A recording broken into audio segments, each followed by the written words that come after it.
और एक बात बाबू ध्यान दे दीजिए आप लोग कि बिहार पुलिस के जो अगला वैकेंसी आने वाला है, बिहार पुलिस हुआ, बिहार पुलिस में लमसम देखिएगा बहाली मिला करके लगभग 18 से 19 हज़ार, 18 से 19 हज़ार, 7800 इमरजेंसी के तहत आ रहा है बहाली 7808 गो। इसके बाद बिहार पुलिस के अंतर्गत 10 से 12 हज़ार सीट है, ठीक है। तो बहाली जोन होगा आप लोग का लिखित मेरिट के आधार पर मेरिट बनेगा, जोन पहले हो रहा था कि दौड़ पर रनिंग पर सब मेरिट बन रहा है, ठीक है। मगर अब नोटिफिकेशन जोन आ रहा है वो लिखित पर बनेगा मेरिट आधारित, ठीक है, एग्जाम के आधारित पर मेरिट बनेगा। पहले जोन मेरिट जोन बनता था दौड़ पर मेरिट बनता, ठीक है। तो अब आप लोग का पढ़ना होगा बढ़िया से, ठीक है। हाँ ठीक है ना, दौड़ तो पास करवे करना है, ऐसा थोड़ी बात है कि पास नहीं करना। हाँ पासिंग मार्क है। एसएससी जीडी के बहाली आप लोग का नवंबर दिसंबर में देखने को मिल जाएगा। एसएससी जीडी के बहाली नवंबर दिसंबर में देखने को मिल जाएगा, नवंबर या दिसंबर में। तब देखिए बाबू,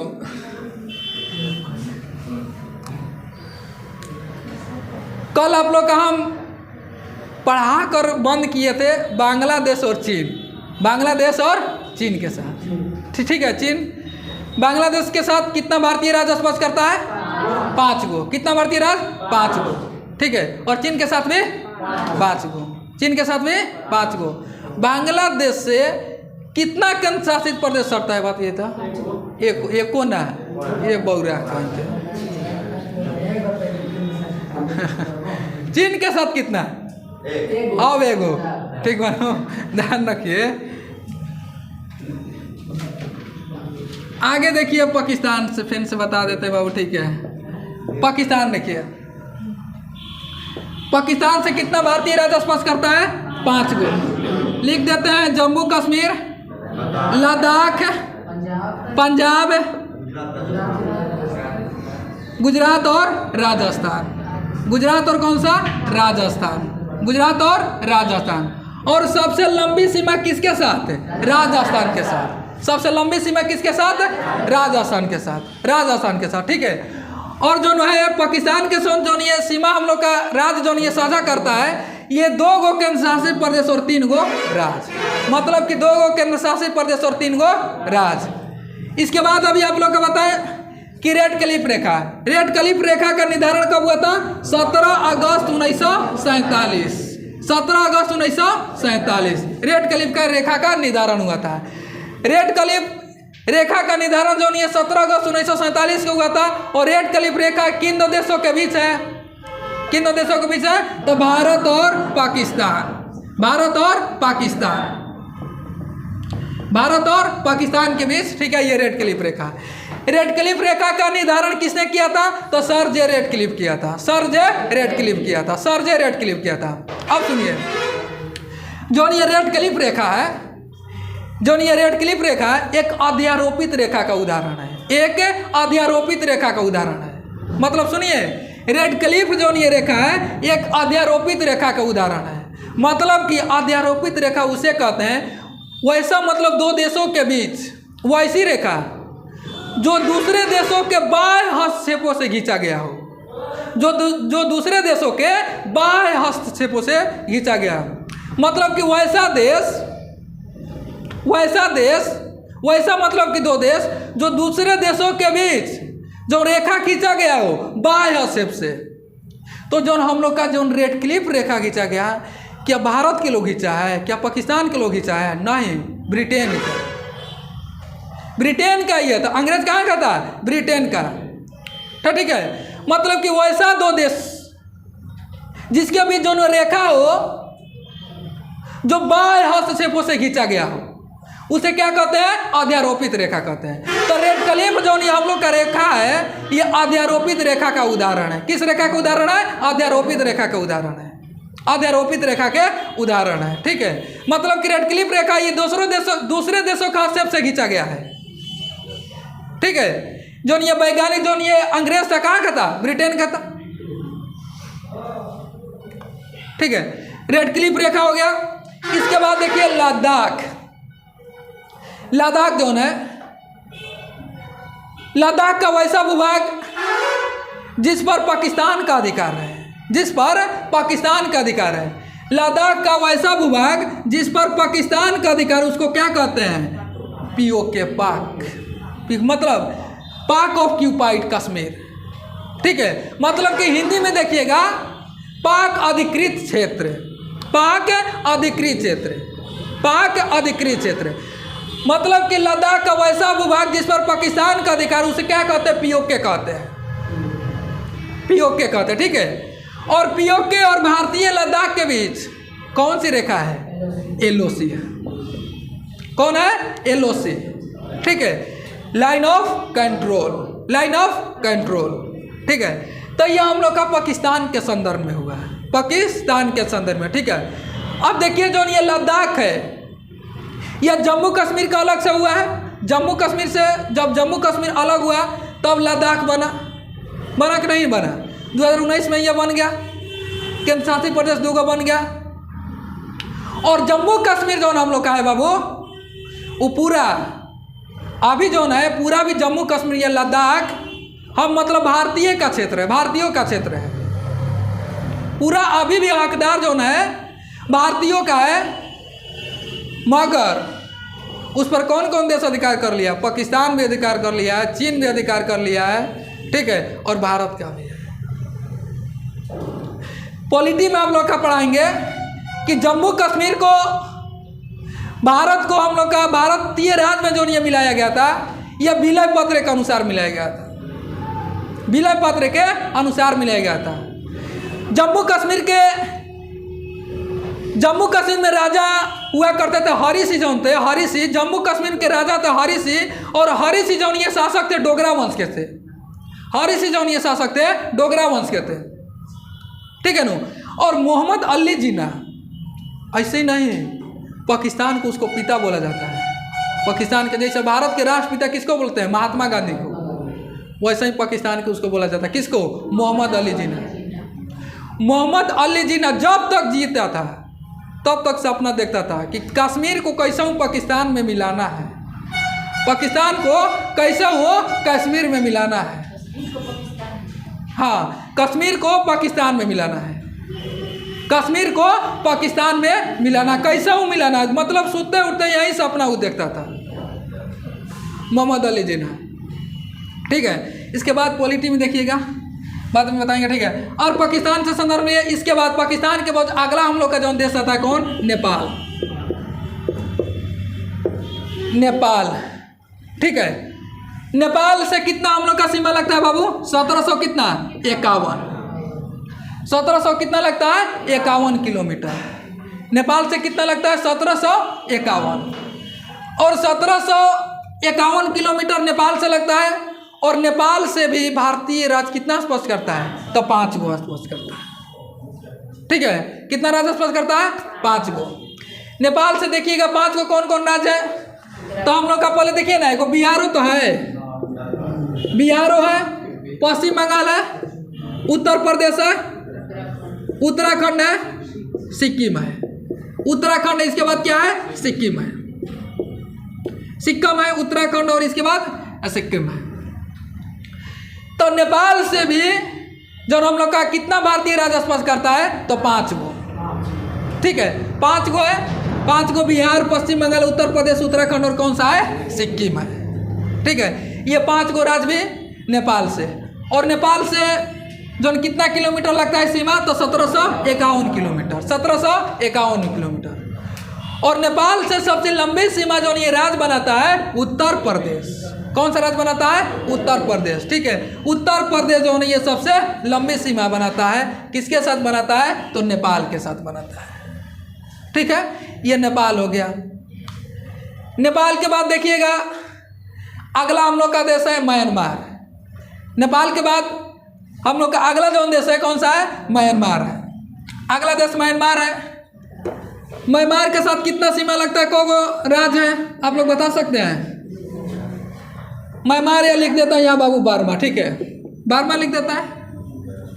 मैं बर्मा से जो ये सीमा लगता है 1600 कितना 43 किलोमीटर। कितना लगता है 1643 किलोमीटर। 1600 कितना 43। और भारतीय राज्य जो ये सीमा स्पर्श करता है कितना 4 गो। भारतीय राज्य जो है कितना है 4 गो। मणिपुर है, मणिपुर है, मिजोरम है, ठीक है, मणिपुर है, मिजोरम है, नागालैंड है, नागालैंड है, ठीक है, नागालैंड। इसके बाद कौन है अरुणाचल प्रदेश। कौन सा है अरुणाचल प्रदेश। मतलब कि म्यांमार से भी भारतीय राज्य कितना है तो 4 गो है, मणिपुर, मिजोरम, नागालैंड और ये अरुणाचल प्रदेश, ठीक है। और कितना सीमा रेखा का निर्धारण करता है कितना किलोमीटर तो 1643 किलोमीटर। 1600 कितना 43 किलोमीटर।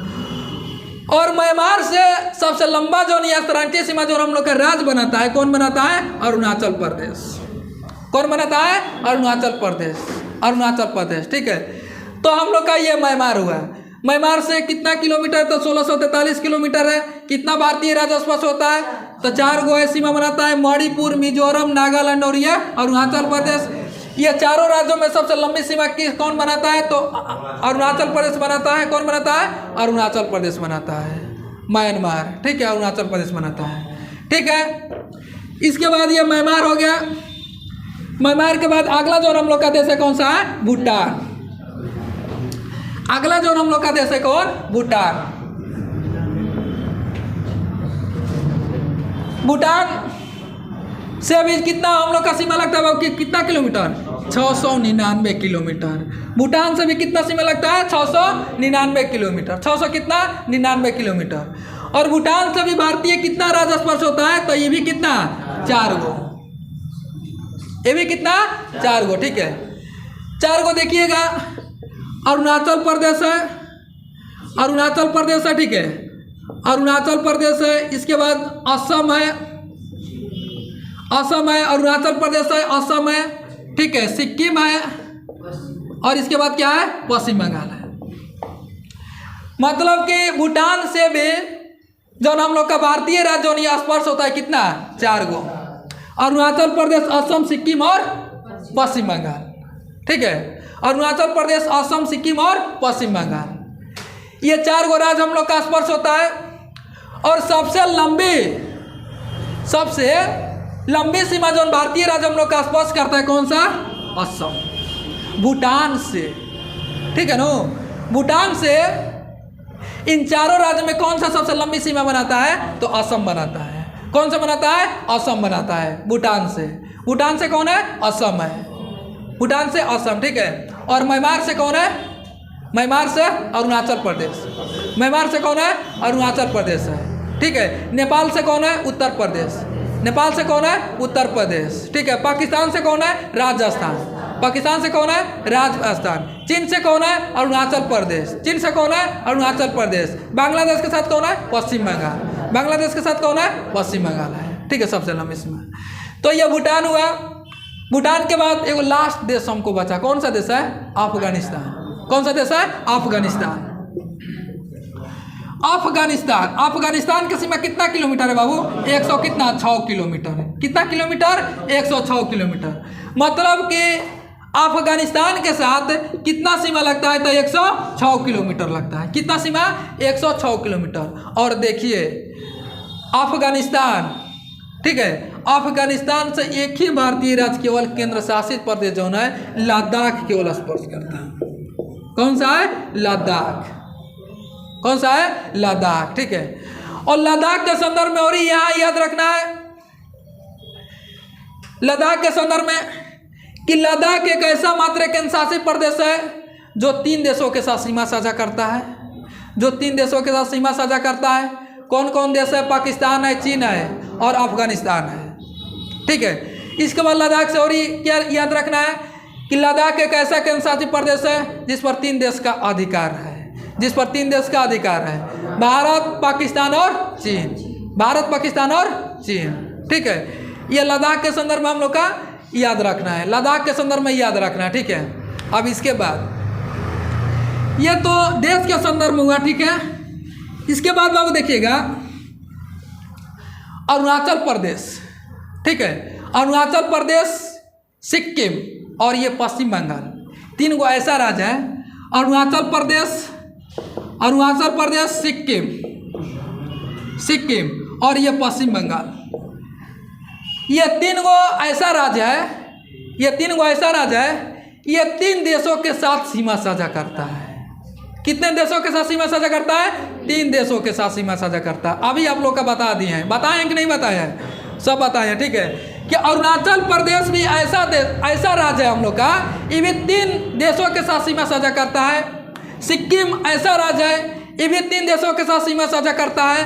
पश्चिम बंगाल ऐसा राज्य है जो 3 देशों के साथ सीमा साझा करता है। जैसे पश्चिम बंगाल के संदर्भ में बताइए तो नेपाल के साथ भी सीमा साझा करता है और भूटान के साथ भी सीमा साझा करता है कि नहीं करता है, और बांग्लादेश के साथ भी सीमा साझा करता है। बताएं कि नहीं बताएं? बताए हैं। अरुणाचल प्रदेश के बारे में आप लोग बता सकते हैं? चीन से बताइए, इसके बाद बताइए, चीन के साथ बताइए। नेपाल से अरुणाचल प्रदेश लगता है क्या? बताइए चीन से कौन कौन? अरुणाचल प्रदेश से वो चीन हो गया, म्यांमार हो गया, ठीक है। चीन हो गया, म्यांमार हो गया, एगो कौन हो गया? भूटान हो गया। एगो क्या हो गया? भूटान हो गया। तो ये भी कितने देश के साथ बाबू? ये भी 3 देश के साथ, ठीक है। इसके बाद सिक्किम भी आपको बताना है। सिक्किम जो है नेपाल भूटान के साथ लगता है। नेपाल भूटान और चीन, नेपाल भूटान और चीन। तो ये 3 गो राज्यों के संदर्भ में देखे के बाद, जैसे लद्दाख के देख लीजिए, लद्दाख एकमात्र ऐसा केंद्र शासित प्रदेश है जो 3 देशों के साथ सीमा साझा करता है। वैसा ही अरुणाचल प्रदेश, सिक्किम, पश्चिम बंगाल, ऐसा मतलब ये राज्य है, ये भी 3 देशों के साथ सीमा साझा करता है। 3 देशों के साथ सीमा साझा करता है, ठीक है। इसके बाद ये तो आप लोग का हो गया। इसके बाद देखिएगा इसके बाद राज्य के संदर्भ में देखिएगा बाबू कि उत्तर प्रदेश हम लोग का ऐसा भारतीय एगो राज्य है, ये सर्वाधिक राज्यों के साथ सीमा साझा करता है। उत्तर प्रदेश मतलब भारत के 2800 राज्य, चाहे 8 केंद्र शासित प्रदेश में एकमात्र ऐसा भारतीय राज्य है, ये सर्वाधिक राज्यों के साथ सीमा साझा करता है। और उत्तर प्रदेश जो हम लोग का है, यूपी जोन है, ये लगभग 8 राज्यों के साथ सीमा साझा 8 राज्यों के साथ। उत्तर प्रदेश ऐसा मतलब एक राज्य है हम लोग का, भारतीय राज्य है, जो ये 8 राज्यों के साथ सीमा साझा करता है। 8 राज्यों के साथ सीमा साझा करता है, ठीक है। 8 राज्यों के साथ सीमा साझा करता है। और इसके बाद एक केंद्र शासित प्रदेश दिल्ली के साथ सीमा साझा करता है। कुल मिलाकर कितना? 9। कुल मिलाकर 9 ये राज्यों के साथ उत्तर प्रदेश जो है ये सीमा साझा करता है, ठीक है। और देखिएगा 8 राज्य देखिएगा ना कौन कौन है। 8 राज्य देखिएगा, हिमाचल प्रदेश है, उत्तराखंड है, हिमाचल प्रदेश है बाबू, उत्तराखंड है, हरियाणा है, ठीक है, हरियाणा है। इसके बाद है आप लोग का राजस्थान है, हरियाणा है, राजस्थान है, मध्य प्रदेश है, छत्तीसगढ़ है, मध्य प्रदेश है, छत्तीसगढ़ है, बिहार है। इसके बाद झारखंड है। कौन सा है? झारखंड है। इसके बाद ये झारखंड, मतलब कि उत्तर प्रदेश एक ऐसा भारतीय राज्य है, ये सबसे अधिक राज्यों के साथ सीमा साझा करता है। वो भी कितने राज्यों के साथ? 8 राज्यों के साथ सीमा साझा करता है। कितने राज्यों के साथ? 8 राज्यों के साथ ये सीमा साझा करता है। हिमाचल प्रदेश, उत्तराखंड, हरियाणा, राजस्थान, मध्य प्रदेश, छत्तीसगढ़, बिहार और झारखंड, ठीक है। इसके बाद सुनिए आप, इसके बाद एक अलग है केंद्र शासित प्रदेश, कौन सा है? दिल्ली है। एक अलग केंद्र शासित प्रदेश हम लोग का क्या है? दिल्ली। मतलब कुल मिलाकर कितना? 9। कुल मिलाकर कितना? 9। इसके बाद जो है उत्तर प्रदेश का सबसे लंबा जो ये सीमा बनाता है, किस राज्य के साथ बनाता है? तो मध्य प्रदेश के साथ। उत्तर प्रदेश सबसे लंबा सीमा किस राज्य के साथ बनाता है? तो मध्य प्रदेश के साथ बनाता है। और उत्तर प्रदेश सबसे छोटी सीमा किस राज्य के साथ बनाता है? हिमाचल प्रदेश के साथ बनाता है। किसके साथ बनाता है? हिमाचल प्रदेश। तो सुनिए, उत्तर प्रदेश सबसे लंबी सीमा किस राज्य के साथ बनाता है? मध्य प्रदेश के साथ बनाता है। और सबसे छोटी सीमा किस राज्य के साथ? हिमाचल प्रदेश के साथ ये बनाता है। हिमाचल प्रदेश के साथ ये बनाता है, ठीक है। ये तो हुआ। अब उत्तर प्रदेश में जो हम लोग का जिला है बाबू, उत्तर प्रदेश में जिला की संख्या कितना है? 75 गो। मतलब कि उत्तर प्रदेश में जिला की संख्या हम लोग का कितना है? 75 गो है, ठीक है। और उत्तर प्रदेश में जो ये जिला 75 है, उसमें से एक जिला का नाम है सोनभद्र जिला। कौन सा जिला? सोनभद्र। सोनभद्र जो ये जिला है यूपी का, सोनभद्र ये जिला हम लोग का यूपी का है। ये जिला जो है ये 4 राज्यों को स्पर्श करता है। कितने राज्य का? 4 राज्य का स्पर्श करता है। सोनभद्र जो है ये जिला यूपी का कितने राज्य के साथ स्पर्श करता है? 4 राज्य को स्पर्श करता है। और 4 राज्य देखिएगा ना, ये मध्य प्रदेश है, छत्तीसगढ़ है, ठीक है, मध्य प्रदेश है, छत्तीसगढ़ है, झारखंड और बिहार है, ठीक है ना। मध्य प्रदेश है, छत्तीसगढ़ है, झारखंड और बिहार। तो उत्तर प्रदेश में जिला की संख्या कितना? 75। 75 में एक जिला है, कौन सा? सोनभद्र, ठीक है। और सोनभद्र ये जिला है कितने राज्यों को स्पर्श करता है? तो 4 राज्य के स्पर्श करता है। कितने राज्य का स्पर्श करता है? 4 राज्यों का ये स्पर्श करता है, ठीक है। और 4 राज्य कौन कौन सा है? मध्य प्रदेश, छत्तीसगढ़, बिहार और झारखंड, ठीक है। तो ये सब सीमा साझा करना हुआ, ठीक है, सीमा हुआ। तो भारत के देख लिए स्थलीय सीमा, ठीक है, कितने देश को साथ लगा, कितने देश के साथ लगा हुआ है। राज्य के संदर्भ में देख लिए आप लोग, ठीक है, राज्य के संदर्भ में। अब इसके बाद हम आगे चलते हैं।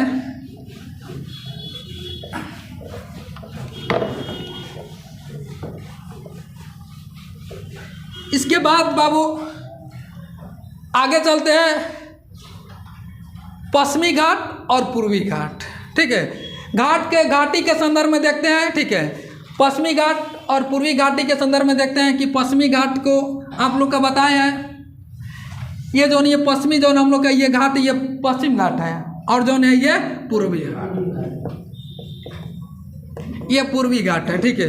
और नीचे हम लोग का दक्षिण में एक बिंदु है, कौन सा? कन्याकुमारी। कन्याकुमारी है, कौन सा है? कन्याकुमारी। ये पश्चिमी तट, अच्छा मान के चलिए पूर्वी तट, पश्चिमी तट और ये पूर्वी तट, ठीक है। पश्चिमी तट और पूर्वी तट को संयुक्त रूप से मिलाकर आप लोग को कल बताए थे मालाबार तट कहा जाता है। मतलब कि केवल पश्चिमी तट को संयुक्त रूप से मिलाकर मालाबार तट, और पूर्वी तट को संयुक्त रूप से मिलाकर कोरोमंडल तट। इतना बताएं आप लोग का कल, कभी भुलाइएगा ना। पश्चिमी तट को मालाबार तट, कौन सा तट? मालाबार तट। और पूर्वी तट को संयुक्त रूप से क्या कहते हैं? कोरोमंडल तट, ठीक है। कौन सा तट कहते हैं? कोरोमंडल तट। अब देखिए बाबू, ये पश्चिमी घाट मतलब ये पश्चिमी जोन हम लोग का तट है। पश्चिमी जोन ये तट है, आप लोग का बताए थे गुजरात, बताए थे कि नहीं बताए थे? गुजरात बताए थे, महाराष्ट्र बताए थे आप लोग का, गोवा बताए थे, ठीक है, कर्नाटक बताए थे, और क्या बताए थे? केरल बताए थे। इतना आप लोग का इतना बताए थे, इतना बताए थे। इसके बाद इधर से आप लोग का बताए थे पश्चिम बंगाल को बताए थे, उड़ीसा बताए थे आप लोग का, आंध्र प्रदेश बताए थे, और क्या बताए थे? तमिलनाडु बताए थे। इतना बताए थे ना। मतलब कि इस सब के संयुक्त रूप से जो तट कहल जी, एकरा के कोरोमंडल तट, एकरा कहल जी मालाबार तट, संयुक्त रूप से, ठीक है ना, संयुक्त रूप से। अब इसके बाद देखिए, ये पश्चिमी तट और पूर्वी तट, पश्चिमी तट और पूर्वी तट को अलग अलग राज्य में अलग नाम है, अलग अलग राज्य में अलग नाम है। जैसे अभी हमने कि केवल संयुक्त कहते रहे, सब मिला के पश्चिमी तट को क्या कहते थे? मालाबार तट। पूर्वी तट को क्या कहते थे? कोरोमंडल तट कहते थे। अब ये जितना मतलब तट है, पश्चिमी तट को अलग अलग राज्य में अलग नाम से जाना जाता है, अलग अलग राज्य में अलग नाम से। गुजरात, गुजरात के तट को कहते हैं काठियावाड़ तट, काठियावाड़ तट। गुजरात के तट को क्या कहते हैं? काठियावाड़ तट कहते हैं, काठियावाड़ तट कहते हैं गुजरात के तट को। महाराष्ट्र के तट को कोंकण तट, क्या कहते हैं? कोंकण तट। महाराष्ट्र के तट को क्या कहते हैं? कोंकण तट कहते हैं। महाराष्ट्र के तट को कोंकण तट कहते हैं, ठीक है। गोवा के नहीं हुआ है, ठीक है, गोवा का हम बताएंगे। कर्नाटक के तट को केनारा तट, कौन तट? केनरा तट या कन्नड़ तट, या कन्नड़ तट, केनरा तट या कन्नड़ तट, ठीक है। और केरल के तट को मालाबार तट, कौन सा तट? मालाबार तट। पहले समझिए, ये पश्चिमी तट को संयुक्त रूप से मालाबार तट के नाम से जाना जाता है। मगर ये पश्चिमी तट को जब राज्य के संदर्भ में देखिएगा कि इसका अलग अलग राज्य में क्या है, अलग नाम है। जैसे गुजरात के तट को कौन सा तट कहते हैं, काठियावाड़ तट कहते हैं, ठीक है। महाराष्ट्र के तट को क्या कहते हैं, कोंकण तट कहते हैं, ठीक है। कर्नाटक के तट को क्या कहते हैं, किनारा या कन्नड़ तट कहते हैं, किनारा या कन्नड़ तट कहते हैं, ठीक है। और केरल के तट को क्या कहते हैं, मालाबार तट कहते हैं, मालाबार तट कहते हैं, ठीक है। वैसा ही देखिएगा तमिलनाडु, यहाँ जो हम लोग का ये बाबू तमिलनाडु है, तमिलनाडु के तट को हम लोग कोरोमंडल तट कहते हैं। कौन सा तट कहते हैं, कोरोमंडल तट। तमिलनाडु के तट को क्या कहते हैं, कोरोमंडल तट कहते हैं, कोरोमंडल तट कहते हैं, ठीक है। इसके बाद आंध्र प्रदेश, आंध्र प्रदेश के कुछ ऐसा भाग है जिसको उत्तरी सरकार तट के नाम से जाना जाता है, ठीक है। उत्तरी सरकार तट के नाम से जाना जाता है। इसके बाद गोलकुंडा तट के नाम से, किस तट से, गोलकुंडा, आंध्र प्रदेश में है, ठीक है। तट को मतलब कुछ भाग ऐसा है जिसको गोलकुंडा तट कहते हैं और कुछ भाग ऐसा है उत्तरी सरकार तट कहते हैं, उत्तरी सरकार तट कहते हैं, ठीक है। और उड़ीसा के तट को कहते हैं उत्कल तट। कौन सा तट कहते हैं, उत्कल तट। उड़ीसा के तट को क्या कहते हैं, उत्कल तट कहते हैं, ठीक है। तो अभी देखिए तट, पहले देखिए पूर्वी तट जो है उसको संयुक्त रूप से मिलाते थे तो केवल कोरोमंडल तट कहते थे, ठीक है। चाहे पश्चिमी तट जो है उसको संयुक्त रूप से मिलाते थे तो मालाबार तट कहते हैं। मगर इसको अलग अलग राज्य में क्या है, अलग नाम है, अलग अलग राज्य में क्या है, अलग नाम है, अलग अलग राज्य में अलग नाम है। गुजरात के तट को क्या कहते हैं, काठियावाड़ तट कहते हैं, गुजरात के तट को काठियावाड़ तट कहते हैं। महाराष्ट्र के तट को कोंकण तट कहते हैं, महाराष्ट्र के तट को कोंकण तट कहते हैं, ठीक है। कर्नाटक के तट को केनरा या कन्नड़ तट कहते हैं, कर्नाटक के तट को केनरा या कन्नड़ तट कहते हैं। और केरल के तट को मालाबार तट कहते हैं, केरल के तट को मालाबार तट कहते हैं, ठीक है। इसके बाद देखिए तमिलनाडु के तट को कोरोमंडल तट, तमिलनाडु के तट को कोरोमंडल तट। और आंध्र प्रदेश के वैसा कुछ भाग है जिसे गोलकुंडा और उत्तरी सरकार तट के नाम से जाना जाता है। और उड़ीसा के तट को किस नाम से जाना जाता है, उत्कल तट के नाम से जाना जाता है। उड़ीसा के तट को किस नाम से जाना जाता है, उत्कल तट के नाम से जाना जाता है, उत्कल तट के नाम से जाना जाता है, ठीक है। ये तो अलग अलग राज्य में अलग नाम है, इस तट का अलग अलग राज्य में अलग नाम है, ठीक है। जैसे आप लोग देखिए बाबू, बोलिए बाबू। पश्चिम बंगाल का हम बताएंगे, टेंशन क्या है, ठीक है। उसको संयुक्त रूप से मिलाएंगे, छोड़े हैं उसको अभी, ठीक है। हाँ सुनिए पहले, जैसे गोवा का छोड़े नो वैसे ही ओकरो छोड़ दिलवे, ठीक बा। आगे देखिए अब, तो ये अलग अलग राज्य होगा, ठीक है, अलग नाम हुआ, तट का अलग नाम हुआ, ठीक है। अब देखिएगा जैसे बाबू आप लोग का एक मानसून चैप्टर है हम लोग का, ठीक है। मानसून पढ़ाएंगे नो, तो पहले मानसून हम लोग का जो प्रवेश करता है नो, मालाबार तट से प्रवेश करता है, मालाबार तट से मानसून प्रवेश करता है, ठीक है। मालाबार तट से प्रवेश करता है और लौटते हुए सबसे ज़्यादा जब लौटता है मानसून, सबसे ज़्यादा ये कोरोमंडल तट पर वर्षा कराती है, कोरोमंडल तट पर, ठीक है। उत्तर पूर्व मानसून से ये कोरोमंडल तट पर वर्षा कराती है। और केरल राज्य में सबसे जो ये वर्षा होती है दक्षिण पश्चिम मानसून से। और तमिलनाडु में सबसे ज़्यादा जो ये वर्षा होती है उत्तर पूर्व मानसून से। ये मानसून का अलग चैप्टर है। तो ये तट हुआ, तट के संदर्भ में देखें, ठीक है। अब इसके बाद बाबू देखिएगा,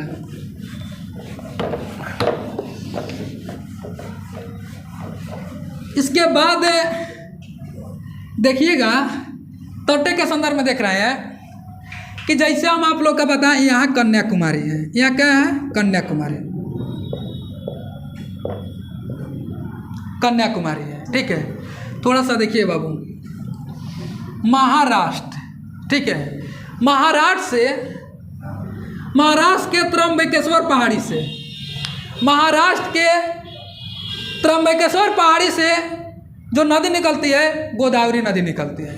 महाराष्ट्र के त्र्यंबकेश्वर पहाड़ी से, ठीक है, जो हम लोग का जो ये नदी निकलती है गोदावरी नदी। कौन सी नदी निकलती है, गोदावरी नदी। ये महाराष्ट्र के मतलब कि पश्चिमी तट से, कहाँ से, पश्चिमी तट से, पश्चिमी तट से जो ये त्र्यंबकेश्वर पहाड़ी से जो हम लोग का नदी निकलती है, कौन सी नदी निकलती है, गोदावरी नदी। गोदावरी नदी ये महाराष्ट्र, तेलंगाना और ये आंध्र प्रदेश के तट पर, आंध्र प्रदेश के तट पर अपना जल बंगाल के खाड़ी में गिराती है। आंध्र प्रदेश के तट पर अपना जल बंगाल के खाड़ी में गिराती है, आंध्र प्रदेश के तट पर अपना जल बंगाल के खाड़ी में गिराती है। बंगाल के खाड़ी में जल गिराने से पहले, बंगाल के खाड़ी में जल गिराने से पहले ये आंध्र प्रदेश के तट पर गोदावरी नदी डेल्टा के निर्माण करती है। कौन सी डेल्टा? गोदावरी नदी डेल्टा के निर्माण। अब डेल्टा क्या होता है जब नदी बताएंगे तब, अभी केवल तट समझना है केवल, ठीक है। तो सुनिए बाबू, गोदावरी नदी डेल्टा के ये निर्माण करती है। कौन सी नदी करती है? गोदावरी नदी। और किस राज्य में करती है? तो आंध्र प्रदेश में करती है। किस राज्य में करती है? आंध्र प्रदेश में करती है, ठीक है। तो गोदावरी नदी कहाँ से निकलती है? महाराष्ट्र, त्र्यंबकेश्वर पहाड़ी से। किस पहाड़ी से? त्र्यंबकेश्वर के पहाड़ी से निकलती है, ठीक है। इसके बाद बाबू एक और नदी है, कृष्णा नदी। कौन सी नदी है? कृष्णा नदी। एक और नदी है जो है ये कृष्णा नदी। कृष्णा नदी भी महाराष्ट्र के महाबलेश्वर से निकलती है। महाराष्ट्र के महाबलेश्वर से निकलती है। मतलब कि बाबू कृष्णा नदी भी महाराष्ट्र के महाबलेश्वर से निकलती है। गोदावरी नदी भी महाराष्ट्र से निकलती है, मगर त्र्यंबकेश्वर से पहाड़ी से निकलती है। मगर ये कहाँ से निकलती है? महाबलेश्वर से निकलती है। कहाँ से निकलती है? महाबलेश्वर से निकलती है। महाबलेश्वर किस राज्य में है? तो महाराष्ट्र में है, ठीक है। अब जो बाबू ये कृष्णा जो हम लोग का ये नदी है, कृष्णा नदी महाराष्ट्र, कर्नाटक, तेलंगाना और आंध्र प्रदेश के तट पर अपना जल बंगाल के खाड़ी में गिरा देती है। ये भी अपना जल आंध्र प्रदेश के तट पर ही अपना जल कहाँ गिराती है? बंगाल के खाड़ी में गिराती है, ठीक है। तो मतलब कि कृष्णा नदी डेल्टा, कृष्णा नदी जो ये डेल्टा है बाबू, कृष्णा नदी डेल्टा, ठीक है। ये कौन सी नदी निर्माण करती है? तो कृष्णा नदी करती है, ठीक है। कृष्णा नदी करती है।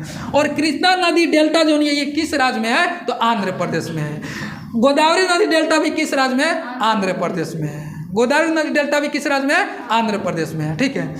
तो इसके बाद ये हो गया, ठीक है। इसके बाद देखिएगा बाबू, आप लोग का अभी हम बताएं उड़ीसा का जो हम लोग का तट का जो ये नाम है, उड़ीसा का जो ये तट का नाम है उत्कल तट है। कौन सा तट है?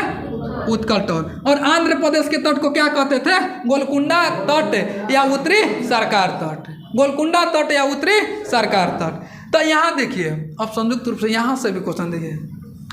कन्याकुमारी से, सुनिए पहले, कन्याकुमारी से कृष्णा नदी डेल्टा तक, कन्याकुमारी से कृष्णा नदी डेल्टा के इस तट को कोरोमंडल तट के नाम से जाना जाता है। किस तट के नाम से जाना जाता है? कोरोमंडल। पहले देखिए कैसे कैसे पढ़ा रहे हैं, वैसे ध्यान में रखिएगा। कन्याकुमारी से कृष्णा नदी तक के जितना ये क्षेत्र है, इस किस तट के नाम से जाना जाता है? कोरोमंडल तट के नाम से जाना जाता है। किस तट के नाम से जाना जाता है? कोरोमंडल। इसके बाद कृष्णा से गोदावरी, कृष्णा से गोदावरी, कृष्णा नदी डेल्टा से गोदावरी नदी डेल्टा के क्षेत्र को गोलकुंडा तट के नाम से जाना जाता है। किस तट के नाम से? गोलकुंडा तट के नाम से जाना जाता है। गोलकुंडा तट के नाम से जाना जाता है, ठीक है। इसके बाद गोदावरी, गोदावरी और उड़ीसा में एक नदी बहती है महानदी। उड़ीसा में नदी बहती है महानदी, ठीक है, महानदी। और गोदावरी नदी डेल्टा से और महानदी तक के तट को कहते हैं उत्तरी सरकार तट। क्या कहते हैं? उत्तरी सरकार तट। क्या कहते हैं? उत्तरी सरकार तट कहते हैं। कौन सा तट कहते हैं? उत्तरी सरकार तट कहते हैं, ठीक है। इसके बाद एक नदी है स्वर्णरेखा नदी। कौन सी नदी? स्वर्णरेखा नदी। स्वर्णरेखा नदी से लेकर, स्वर्णरेखा नदी से लेकर महानदी के तट को कहते हैं उत्कल तट। कौन सा तट कहते हैं? उत्कल तट कहते हैं, ठीक है। तो ये भी पश्चिम बंगाल के क्षेत्र में आ जाती है। ये भी पश्चिम बंगाल के क्षेत्र में आ जाता है। तो पहले समझिए, कन्याकुमारी से कृष्णा नदी तक डेल्टा को कौन सा तट कहते हैं? कोरोमंडल तट कहते हैं। कौन सा तट कहते हैं? कोरोमंडल तट कहते हैं, ठीक है। और कृष्णा नदी से लेकर गोदावरी नदी डेल्टा तक गोलकुंडा तट। कौन सा तट कहते हैं? गोलकुंडा तट, गोलकुंडा तट, ठीक है। इसके बाद गोदावरी से महानदी तक बीच के क्षेत्र को उत्तरी सरकार तट। कौन सा तट? उत्तरी सरकार तट, ठीक है। और महानदी से और स्वर्णरेखा नदी के बीच में कौन सा तट है? उत्कल तट। या उड़ीसा के तट को क्या कहते हैं? उत्कल तट कहते हैं। उड़ीसा के तट को क्या कहते हैं? उड़ीसा, उत्कल तट। तब बाबू देखिएगा, आंध्र प्रदेश के तट को क्या नाम है? तो उत्तरी सरकार तट और गोलकुंडा तट। उड़ीसा के तट को क्या नाम है? तो उत्कल तट नाम है। क्या नाम है? उत्कल तट नाम है, ठीक है। अब इसके बाद बाबू देखिएगा,